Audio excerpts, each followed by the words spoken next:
Ito yung first time namin na pumunta dito sa Manila Baywalk, Dolomite Beach at ito nga medyo late upload na 'to. Naalala ko lang kasi nakita ko dito sa aking, album.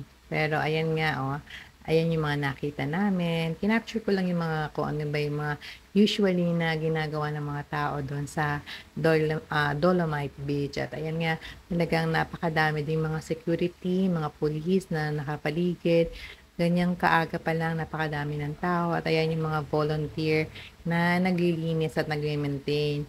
Ayan o, 'di ba ang dami nila na kapag nakakakita sila ng mga konting kalat, talagang kanila ng pinupulot. Kaya sila yung, mga army ng Dolomite, ayan. At tapos ayan, iba-iba yung mga ginagawa ng mga tao dito. Ayan, may mga nag exercise tapos yung iba naman nakaupo lang, talagang nanonood lang ng view o kaya naman yung iba ay 'yan, yung walking exercise sa kanilang ginagawa. Ang ganda rin tingnan ng mga puno ng niyog na nakahirera, 'di ba? At yung mga building na nakapaligid dito nga sa Manila Baywalk. Ayan, yun nga gumawa sila ng Dolomite, Beach. Parang ano lang 'to, man-made na beach. Kumbaga yung sa Manila Bay, in-enhance nila. Ayan, naglagay nga sila ng mga, Dolomite kaya tinawag ng Dolomite Beach. At ayan nga yung sa labas, ayan yung sunrise, oh. At ayan, naglalakad na ang mga tao pa rin. Ayan si Joe. Yan yung ano nagva-vlog din at tatawag ng mga volunteers. Ito nakakatuwa itong couple na 'to, talagang, nagre-relax lang sila siyempre yung ganyan, selfie-selfie din para meron silang souvenir sa pagpasyal nila dito sa Dolomite Beach, oh, 'di ba? Ang sweet nilang tingnan. Sabi nga, kahit nasa senior years na sila ay talagang sweet na sweet pa rin sila. Ito pa, may nakita pa akong isang couple na talagang nagse-selfie din at ang gusto nilang background yung likod. Ayan, marami rin tayong mga nakita dito mga nagba-vlog. Ayan, oh, marami silang mga group 1 sila na nagba-vlog dito sa Dolomite Beach. Oh. At ayan nga ang itsura nitong Dolomite Beach. Talagang maaga pa lang marami ng tao at talagang iba-iba yung activity na ginagawa nila. Ayan yung iba, nag-e-exercise katulad nitong si tatay, talagang naglalakad. Meron din mga pamilya na pumupunta, ayan, nagre-relax, nanonood lang, ayan, jogging din, 'di ba? Ang dami-daming puwedeng gawin lalo na nga kapag umaga pa. Ito pa yung isang nakita kong sweet couple, ayan, pinapagpagan niya ng buhangin. At ayan, ang mga naglalakad, at ito, oh, ang cute itong si baby girl, oh, talagang tuwang-tuwa siya dito sa tubig ng dito sa dagat, oh, 'di ba? Talagang tuwang-tuwa siya.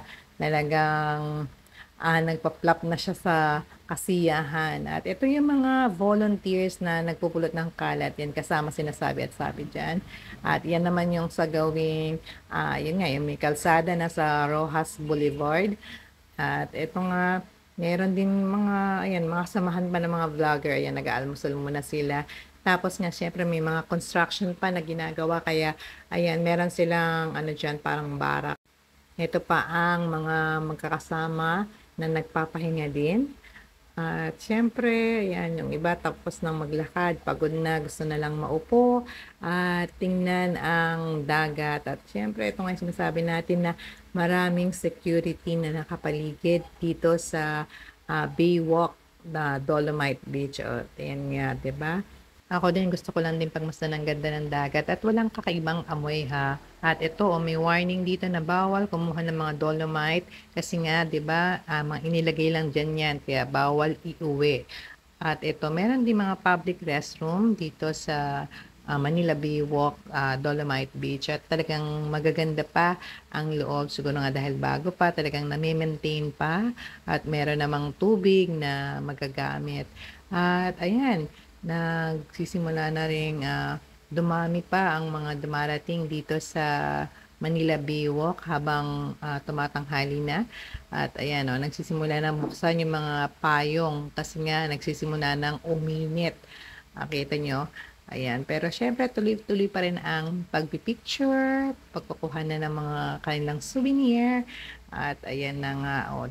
Umiinit na yung paligid kaya ayan, naglalakad na sa lilim itong dalawa, oh, talagang tumatakbo pa. At ito ang aking dalawang anak tapos na silang maglinis kasi sumama sila sa pagpupulot ng basura. At ito ang mga iba pa na nagsisimula na ring, magsiuwi, 'yan. At ayan ang pinakadulo noong ating, Dolomite Beach, ayan. May boundaries na diyaan at eto, pauwi na rin kami. Thank you for watching and don't forget to follow, like, and share. Bye!